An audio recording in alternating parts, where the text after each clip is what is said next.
ألم تر إلى الذين يزعمون أنهم آمنوا بما أنزل إليك وما أنزل من قبلك يريدون أن يتحاكموا إلى الطاغوت وقد أمروا أن يكفروا به ويريد الشيطان أن يضلهم ضلالا بعيدا وإذا قيل لهم تعالوا إلى ما أنزل الله وإلى الرسول رأيت المنافقين يصدون عنك صدودا الم تر الی الذین، کیا آپ نے ان لوگوں کو نہیں دیکھا، یزعمون جو یہ دعویٰ کرتے ہیں، انہم آمنوا بما انزل الیک کہ وہ آپ پر جو کچھ اترا ہے اس پر ایمان لاتے ہیں، وما انزل من قبلک اور جو آپ سے پہلے اترا اس پر بھی ایمان لاتے ہیں، یریدون اصل میں وہ چاہتے ہیں، ان یتحاکموا الی الطاغوت کہ اپنے فیصلے شیطان سے کروائیں، وقد امروا حالانکہ انہیں حکم اس بات کا دیا گیا ہے، ان یکفروا بہ کہ شیطان کا انکار کریں،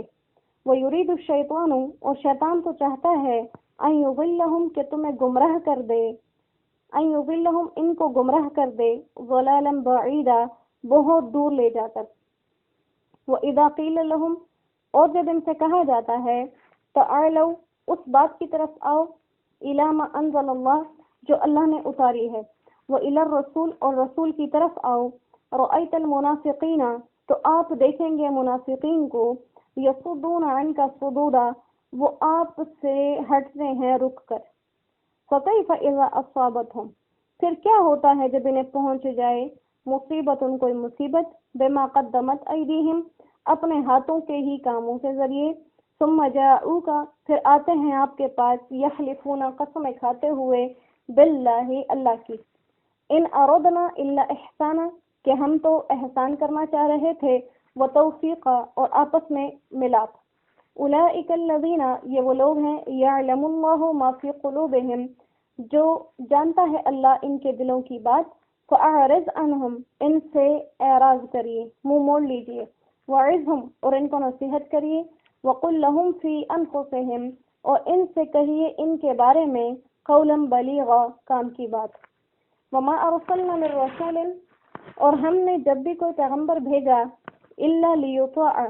مگر یہ کہ اس کی فرمان برداری کی جائے، باذن اللہ اللہ کے حکم سے، ولو انہم اذ ظلموا اگر یہ لوگ جنہوں نے ظلم کیا تھا، انفسہم اپنی جانوں پر، جاءوک آتے آپ کے پاس، فاستغفروا اللہ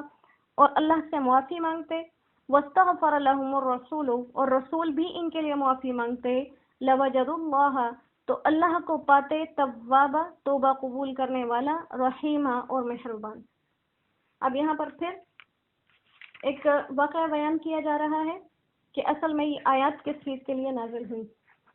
جس بارے میں آیت نازل ہوئی ہوتی ہے اسے کہتے ہیں آیت کا شان نزول، یعنی اس مقصد کے لیے یہ آیت نازل ہوئی تھی، لیکن یہ نہیں ہے کہ اگر آپ کو آیت کا شان نزول نہیں پتا تو آپ اس آیت پر عمل نہیں کریں گے، یہ بات ضروری نہیں، یہ معلومات کی حد تک ہے تاکہ ہمیں معلوم ہو کہ قرآن کا یہ حکم کس معاملے میں کیوں نازل ہوا تھا،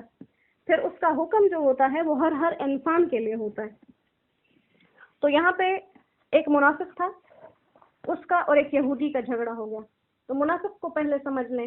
منافق جو تھے وہ حضور کے دور میں ہوا کرتے تھے صلی اللہ علیہ وسلم، اور اس کو منافق کہتے تھے جو اوپر سے اپنے آپ کو مسلمان کہتا تھا اور اندر سے وہ مسلمان نہیں ہوتا تھا، اور یہ وہ لوگ تھے جو نمازیں بھی پڑھتے تھے، روزے بھی رکھتے تھے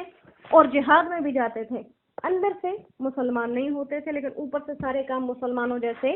کیا کرتے تھے، تو اس کو منافق کہا گیا ہے، اور یہ ان کا منافق ہونا قرآن پاک میں جگہ جگہ بتا دیا جاتا تھا۔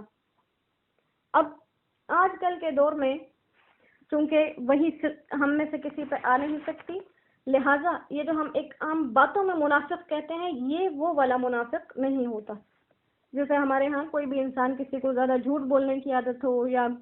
دو باتیں کرتا ہو کسی سے، کیا کسی ہم اسے منافق کہتے ہیں، تو اس منافق میں اور اس منافق میں فرق ہے، یہ وہ والے منافقین نہیں ہیں جو موجودہ ہیں، کیونکہ ان کا اللہ کو ہی پتہ ہے کہ کون اندر سے مسلمان ہے اور کون صرف بظاہر مسلمان ہے۔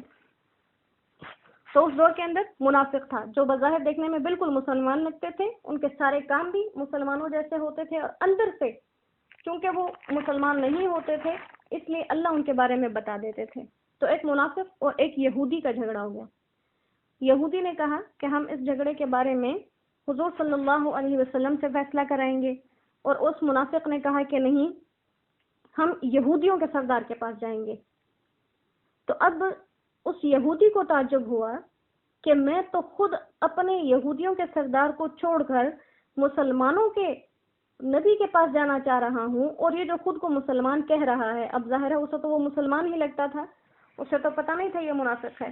تو یہ جو خود کو مسلمان کہہ رہا ہے یہ اپنے نبی کے بجائے یہودیوں کے سردار کے پاس جائے گا۔ لیکن اصل میں منافق کو معلوم تھا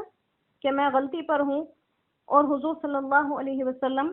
بظاہر مجھے مسلمان نظر آنے کی وجہ سے کبھی بھی بری ذمہ قرار نہیں دیں گے، اگر میری غلطی ہوئی تو وہ میری ہی قرار دیں گے۔ تو وہ دونوں چلے گئے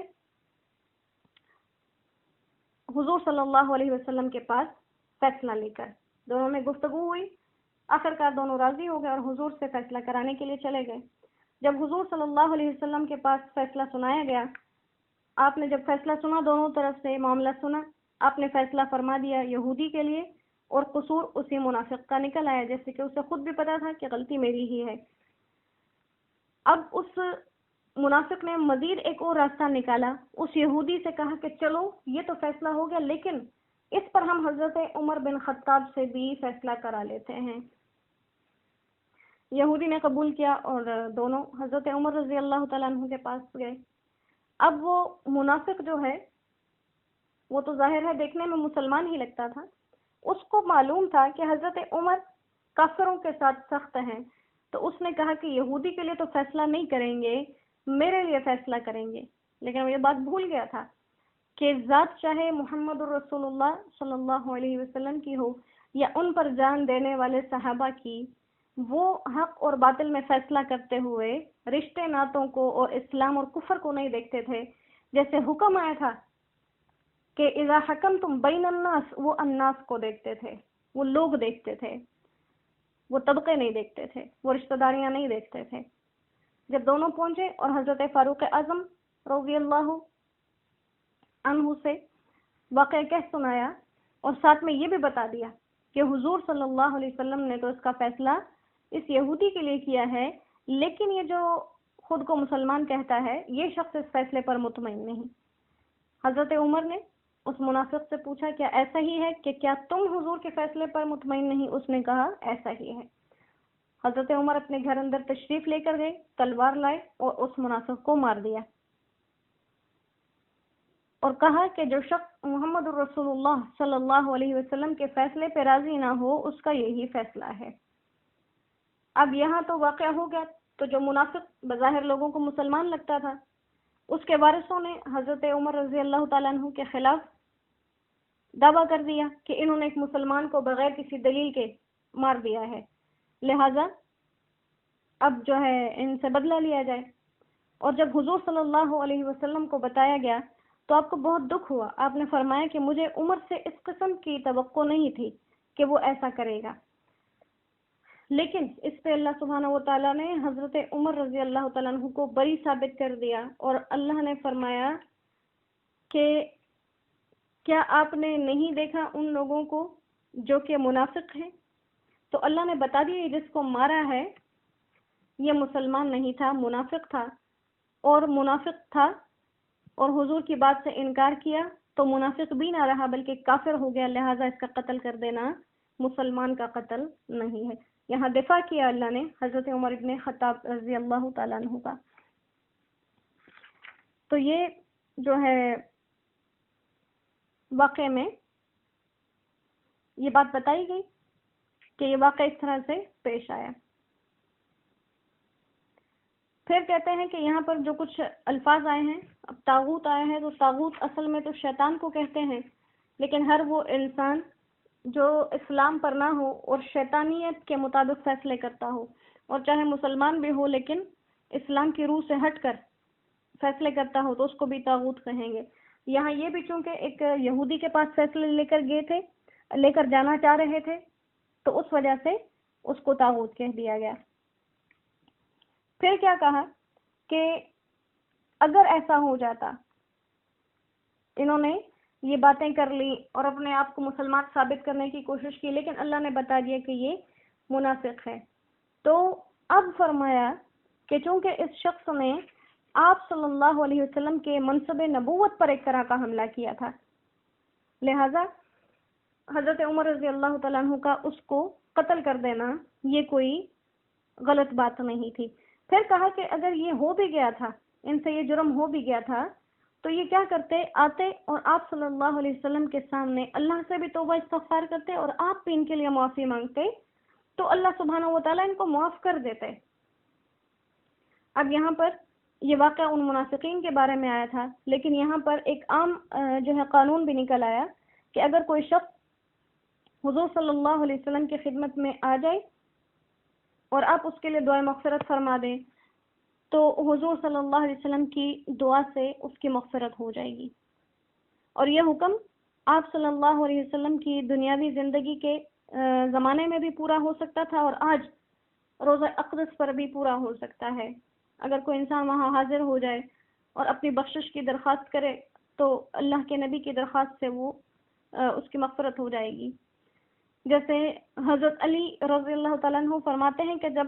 ہم نے حضور صلی اللہ علیہ وسلم کو دفن فرما دیا تو اس کے 3 دن کے بعد ایک دیہاتی آیا اور آپ صلی اللہ علیہ وسلم کی قبر کے پاس آیا۔ کتنے قسمت والے وہ لوگ تھے جنہوں نے اپنی آنکھوں سے آپ کو دیکھا، اور کتنی قسمت والے وہ لوگ تھے جنہوں نے آپ کی قبر مبارک کی بھی زیارت کی۔ اللہ ہم سب کو نصیب فرمائے۔ تو آپ صلی اللہ علیہ وسلم کی روزہ اقدس کے پاس وہ اس آیت کو پڑھتا جا رہا تھا کہ اگر رسول استغفار کر دیں تو اللہ اس بندے کو بخش دے گا۔ اسی آیت کو پڑھتے پڑھتے وہ کہہ رہا تھا کہ یا رسول اللہ، میں آپ کی خدمت میں آیا ہوں، آپ میرے لیے مغفرت کی دعا کر دیجئے۔ تو وہاں جتنے بھی لوگ حاضر تھے وہ کہہ رہے، ان کا یہ کہنا ہے کہ روزہ اقدس کے اندر سے آواز آئی تھی کہ قد غفر لک، تجھے معاف کر دیا گیا۔